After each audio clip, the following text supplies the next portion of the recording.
Hei og velkommen til en ny utgave av Filmprat. Mitt navn Karsten Meinich. I'll switch to English because we have an English language guest here today.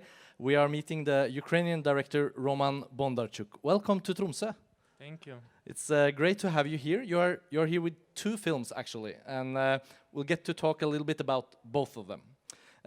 This year's festival is actually the 30th edition of Tromsø International Film Festival, and we are meeting here at the mezzanine in an old bank building from 1912 that's been restored and finally refurbished and ready for the festival. So the setting here is new to me, but it's also your first time at the festival. How did you find Tromsø and the audience here, since you've had screenings already of the films? Amazing. It's we already had 2 screenings, and it's full houses. People stayed for Q&As, and it was really interesting to talk because I got questions I never had in other places. So I'm totally excited. That's good. I think it's a very well programmed kind of setting for your films, both the way you've made them obviously, but also the way the festival kind of presents them, because they are screened together with a couple of other Ukrainian films. It's called Horizons Ukraine, and following the news, it must be also bizarre for you, I guess, but every time I hear about Ukraine now in the news, it's some new big dramatic thing.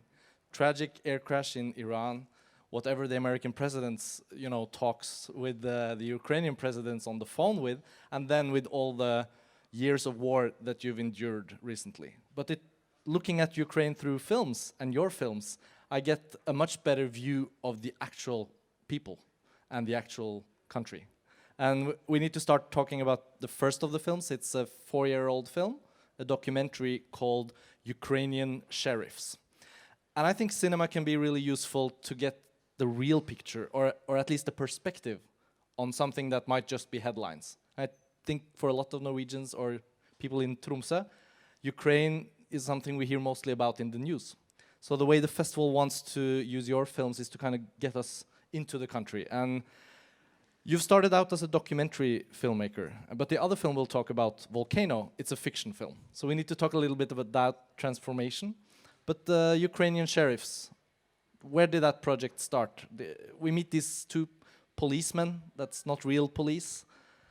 Well, my wife, her parents, they own summer house in this village, and one day I heard that the mayor, he decided to establish his own police in this town, because in the village, because when they called police, they never come. Their car was broken, or they had not enough gasoline to go there, because village is quite remote. And but when they comes, they normally cause more problems that people had before. So they decided to elect the smartest and the strongest guy, give them a car and this token, and call them the sheriffs. Yeah. And when I heard about this idea, I was absolutely thrilled and asked the mayor to introduce me the guys. And when I met them for the first time, I thought, this guy looks like Chuck Norris, and another guy looks like Tony Soprano, and it's like a match. So we have to stay there and follow them. It was quite difficult to pretend that we are locals and that they can trust us. And first day they just showed us their favorite characters like Kolya and some other ones. And after second day of filming, they said, okay, we said everything we knew, and probably you shot everything, so we need to work, so goodbye. Well, and it took probably 2 more weeks just to establish some connection with them. And I think it's obvious for us watching the film that the relationship between you and these characters must have been good, or at least there's some trust there that gives us access to all these situations. I can't almost believe that some of the scenes that we get to see are not affected by the camera. And that's like the big challenge for documentary filmmakers throughout film history. How can you portray a truth that is not being sort of revealed by the camera? Because some people start acting differently. Would you say that what we see in the film is the way they actually are? Or are there some aspects of theatricality to these guys? Because they are a little bit larger than life. It's difficult to say. I believe that I succeeded to cut away all the false or theatrical things. Of course, we had them, but when you heard something you are not able to film, and when you ask them to repeat it, they say something different or something else, not what they said before, and that forced us to just to become invisible. And for me it was important to hear after we captured some moment, to hear, oh, probably it wasn't right to film there. So when I hear this sentence, I realized that probably it was right scene or right moment. Right. Well, I think also your film has a great way of, I mean, your storytelling, the whole way the editing and the way the camera moves, the way you select these episodes, it brings us kind of closer and closer also to there's this tragic undercurrent or sadness. But as the film starts, it's also very funny, and you really balance well, I think, the way the story can be perceived both funny and tragic in a way. How much of that was through editing, and how much of that did you realize when you were shooting, kind of? I'm excited of sense of humor of those people, and I cannot reproduce this humor myself. So that means that I can't. I can just follow and capture what they doing. So from my no, like the only interaction into that reality was flag, Ukrainian flag we brought with us on some celebration and presented as a gift to them, and they put this small flag on their car. Probably it was the only object from another outside. Of course, you ask them to proceed when you feel that situation is not developing. Like, will you keep it like it is? Don't you think you have to say something on that? So you can do that from behind of camera. But in all other cases, you can just be present there. We spent sometimes 10 or 15 days without even switching on the camera, just sitting in this village council, heating the oven,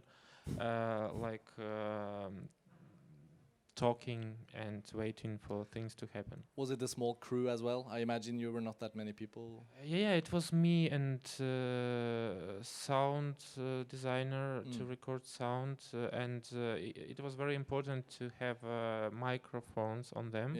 So you can hear what is going on, and you can record them talking in the car, because car is extremely noisy. It's almost more noisy than other cars. It's falling apart. So that's why we needed these mics. And when the sound man he was away, so Dasha, my producer, she was recording sound, but always no more than 2 people. Otherwise, you cannot get into the car and out from the car quickly. Well, it brings us a little bit to the transformation I talked about. Like, you're moving into another project that becomes more like a fiction, or it is a fiction film. But you've described yourself. I found a great little text actually that I shall share with the readers. That you talk a little bit about your next film, Volcano, at the streaming site Mubi. They have published a little text there, and I found it's kind of insightful to see. I've watched the movie before. Volcano, it obviously feels and is a fiction film, but it seems very attached to the truths of the landscape, of the places, the buildings, the people. So there was like this feeling that there must be some documentary aspect to the way you discovered that place or those places. And then you said yourself in that text that it was starting out working documentary-like, but then moving kind of into a fiction. Can you tell us a little bit about that phase when you are finished with Ukrainian Sheriffs and you go back to make another film and it becomes Volcano? Because the difference between documentary and fiction is, we talk about it a lot in film criticism and all kinds of projects. You're always looking for some sort of truth. But what brought you to fiction after doing the documentary? Low budget, probably. It started earlier, and it's difficult to remember when Sheriff started and when Volcano ended, because probably Volcano started earlier than Sheriffs. Okay. It's all started probably from my graduation film from my film school.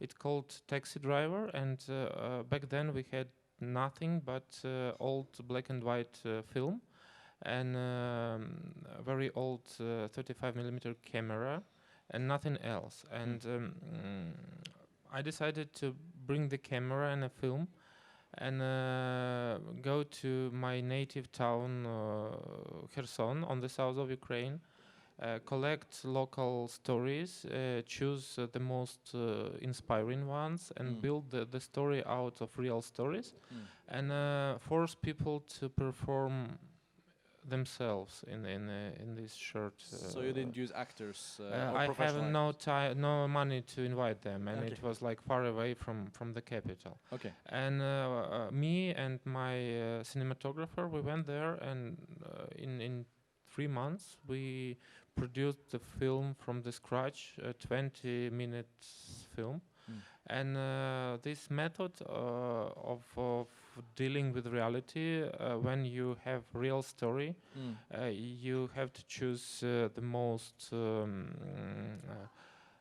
steady one and stuck to it like a plot line, and then connect others and build the whole story. It's somehow very natural and very truthful. Yeah, interesting. So since that, I realized that I can mix. Yeah. And you can call it hybrid, and you can call it fiction with non-professional actors, but it's something in between.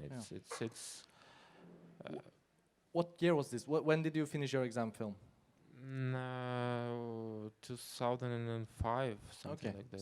So it's been a long period. A long, yeah. And you have this method. You're discovering a way to kind of collect stories as you describe it, but also kind of shape them into what becomes more like a fiction method. But you said that Volcano kind of started before. Tell us a little bit about that. So Ukrainian Sheriffs becomes a movie released in festivals and such before you shoot Volcano. Yeah, and then Volcano, as when I watched that movie, it's a very I really liked it a lot, but I also found it to use the language of cinema in a very mesmerizing way. Your opening shot, I just must commend you on a wonderful way to draw us in. I'm looking at this image and I'm thinking, what am I watching? What am I watching? The soundscapes, all these tools that are very like fiction tools. Those music, sound, yeah. Those who survive this opening shot will remain until the end. So will stay. I remained. Yeah. It started as a documentary because back then, maybe 8 years ago or something, me and Dasha, we went to my wife and co-author and producer. We went to the south, to the small town called Bereslav, where her uncle and grandmother were living. And when I met her uncle, he immediately suggested me a joint venture to dig up German bonds from under the ground and to sell them to the relatives in Germany. Which is something that also happens. And all he needed from me is a good metal detector and some connections in Germany. Right. And I was very surprised and decided to stay with him and film him in order to understand this life better and collect stories again. And slowly I was again inspired of reality they live in, of this separation from any kind of authorities so it was like complete another universe, and we spent maybe a year of filming him, and then we decided that it needs more expression than just documentary. We need more tools, more images, like it has to be more colorful and sharper, and yeah. I think it suits the film really well because I think a lot of people survive your opening shot because even though it goes on for a while, it's very interesting to look at, and you repeat many of those techniques, to say it like that, throughout the film. There's scenes that can be, you know, documentary-like, or, you know, just people being observed doing something, but then you have these transmissions between scenes where you also kind of stop time a little bit. There's this element midway through the film. I'm starting to think that, well, I thought I was watching something linear here, that this man that's kind of lost, like Alice in Wonderland, you know, almost, or Dorothy, you know, just like, where am I? What's this place? But at some point in the film, I really feel that you are using these fiction tools that can be, you know, create abstractions, can create non-reality that can be very emotional. I feel like you're starting to play with also the concept of time, like and there's these mirages of the place. And was that always a plan to kind of make this film less and less, you know, there's a Norwegian word, håndgripelig, to be able to grab it, you know? When we watch a film, we are looking for a way to grab it. Then we have it, and we think, I know this film. Your film is like a piece of soap. I'm like, I can't have it. Where is it? But I liked it. Can you talk a little bit about how it ended up like that? No, it was my dream to make a film when you cannot predict what will be next. Yeah. So that's why I'm happy to hear that. Yeah. Did you end up writing a script that was very specific? Was it structured like a finished structure, or? Yeah, we had so many drafts that at the moment we were able to shoot, we had only 25 shooting days to make it, so we had no chance to improvise or change anything. Okay. So I mean the pace you mentioned and this feeling of time is very natural to that place. Maybe because of sun or whatever, but you can feel it even when you're trying to negotiate with people about something. We needed 3 buses for specific shot, and we agreed that all the buses will come to the stage at 10 o'clock in the morning, but we got only 1 bus, and the next bus arrived at 2 p.m. and third bus at 3 p.m. and I was asking why, where have you been? And they said, oh, we were driving the road and it was some people trying to stop us, and they were on the sun, and we thought, oh, it's too hot to let them just in the bare field. So we helped them, and we got delayed. So it's the way it's all organized. It's something different from what we used to. So am I right to say that your film kind of absorbs the way people behave and live in this place, and becomes that part of the structure of the film is kind of inspired by the way thing unfolds in this place? Probably we spent enormous time to find proper locations, because it was extremely important to the surroundings of this I don't know, civilization, empire, which is falling apart now. And especially the house of Vova was very important, like a monument for some big dream, a big family which has to live together, but no one needs such a big house, and he's not able to finish it. And once we discovered all the locations, we realized that it's so beautiful to just to observe them, that we can play with the length and with music and just to let people sink into these images. I think it works really well, and another thing that this area is quite wild in a good way, and the condition of roads is terrible, so not tourists at all. And probably we were the first shooting crew in last 50 years who dared to film there. So you can put your camera on marketplace and no one will notice that you're filming.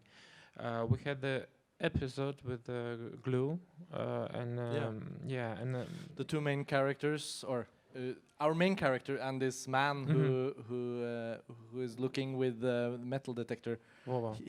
Vova. He says he has this glue and they go to sell it, right? And like real people started to ask how much is the glue, and actors started to answer some price, and they started to buy it with real money. And I just asked my cinematographer to switch on the camera, and we made first shot, and then we decided to make another take. And I said, stop, let's do it again. Please give back your glue.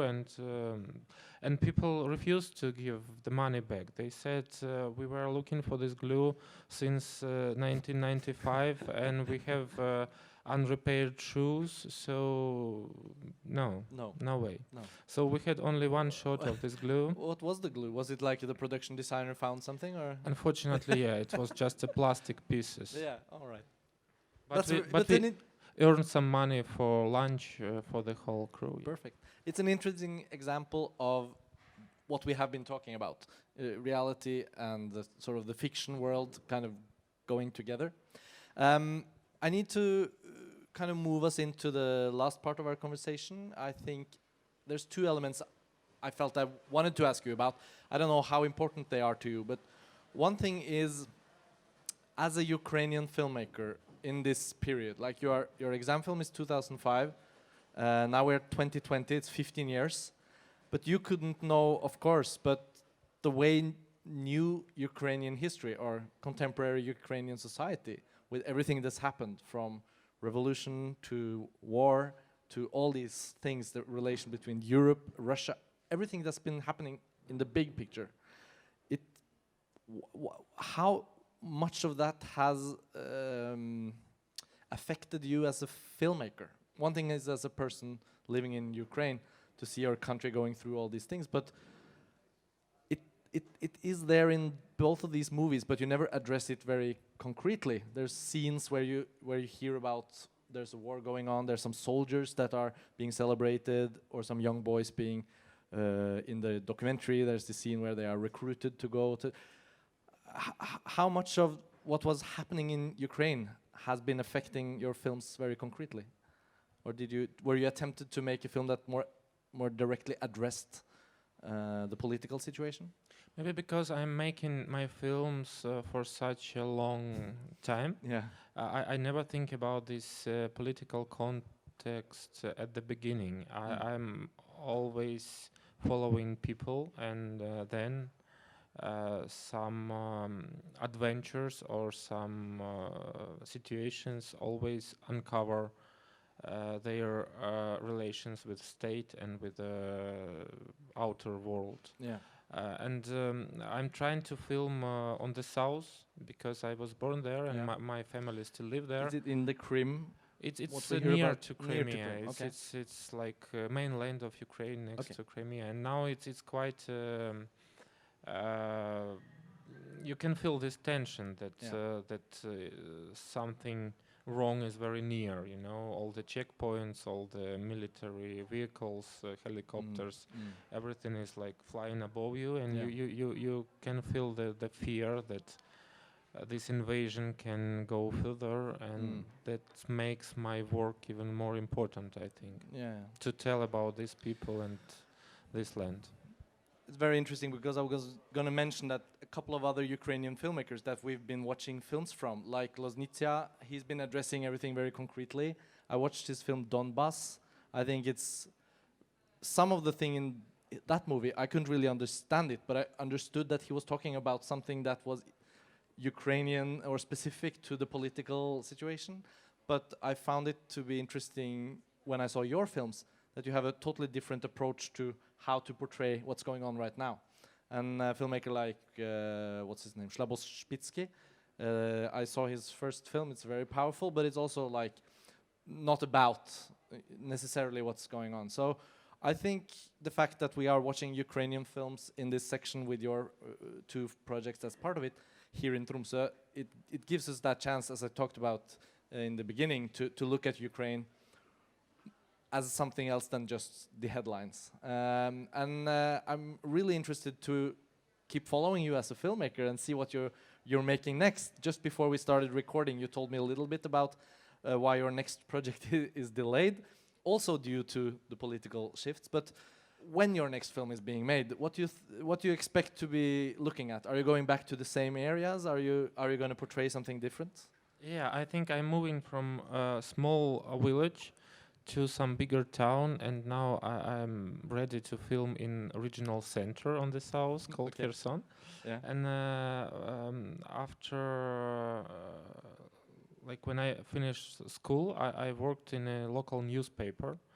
And I remember the mood and relations in this editorial office. Yeah. And now I realize that I want to discover and explore how this fake news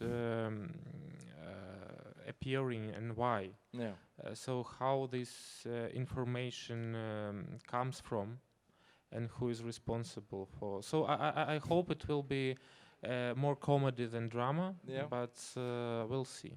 Interesting. I look forward to see that, and it seems like you will have another chance to address what's going on in Ukraine through people and a place. And some local news. And some local news. Okay. Well, Roman Bondarchuk, thank you so much for sharing all these things about your films. You are here in Tromsø, and you are going back to a screening now to meet the audience here. And I hope people watching this will look out for your films also on other platforms in the future. We hope you come back to Tromsø with your next project. With pleasure. Yeah. Thank you. Thank you very much for being here. Thank you.